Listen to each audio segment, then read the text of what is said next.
అమరావతిలో శ్రీ పొట్టి శ్రీరాములు మెమోరియల్ భవనం ఏర్పాటు అంశాన్ని పరిశీలిస్తామని తెలుగుదేశం పార్టీ జాతీయ ప్రధాన కార్యదర్శి నారా లోకేష్ హామీ ఇచ్చారు. యువగళం పాదయాత్రలో భాగంగా ఆదోని ఆర్యవైశ్య సంఘం ప్రతినిధులు యువనేత లోకేష్ను కలిసి వినతిపత్రం సమర్పించారు.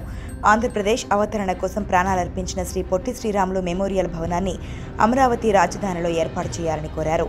ఆర్యవైశ్య కార్పొరేషన్కు 1000 కోట్ల నిధులు కేటాయించి పేద ఆర్యవైశ్యులకు సబ్సిడీ రుణాలు అందించాలని అభ్యర్థించారు. ఆర్యవైశ్యులకు ఎమ్మెల్యే, ఎంపీ నామినేటెడ్ పోస్టుల్లో 10% సీట్లు కేటాయించాలని ఆర్యవైశ్య సంఘం నేతలు విజ్ఞప్తి చేశారు. ఆర్యవైశ్యులకు అత్యధిక ప్రాధాన్యతనిచ్చి మంత్రి పదవులు కేటాయించిందే టీడీపీ అని నారా లోకేష్ అన్నారు. వైసీపీ అధికారంలోకి వచ్చాక ఆర్యవైశ్యులపై దాడులు, వేధింపులు పెరిగిపోయాయని, ఒంగోలులో సుబ్బారావు గుప్తపై గంజాయి కేసు బనాయించి జైలులో పెట్టారని నారా లోకేష్ అన్నారు. టీడీపీ అధికారంలోకి రాగానే ఆర్యవైశ్య కార్పొరేషన్కు నిధులు కేటాయించి పేద ఆర్యవైశ్యులకు సబ్సిడీ రుణాలు ఇస్తామని నారా లోకేష్ హామీ ఇచ్చారు.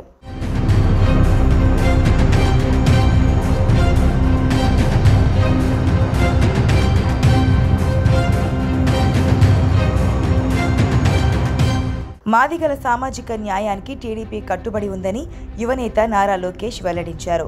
యువగళం పాదయాత్రలో ఎంఆర్పీఎస్ నేతలు యువనేతను కలిసి సమస్యలు విన్నవించారు. ఎస్సీలోని 59 ఉపకులాలకు రాజ్యాంగంలో 15% రిజర్వేషన్ కల్పించారని, అందుకు అనుగుణంగా టీడీపీ ప్రభుత్వం ఎస్సీ వర్గీకరణ అమలు చేసిందన్నారు.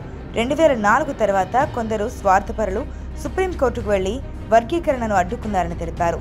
జగన్ సర్కార్ కూడా ఎస్సీ, ఎస్టీ, బీసీ, మైనార్టీ కార్పొరేషన్ల ద్వారా సబ్సిడీ రుణాలను నిలిపివేసిందని ఎంఆర్పీఎస్ నేతలు తమ ఆవేదన వెలిబుచ్చారు.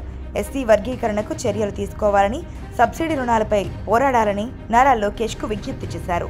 జగన్ సర్కార్ అధికారంలోకి వచ్చాక 28,000 కోట్ల రూపాయల ఎస్సీ సప్లాన్ నిధులను దారి మళ్లించారని నారా లోకేష్ తెలిపారు.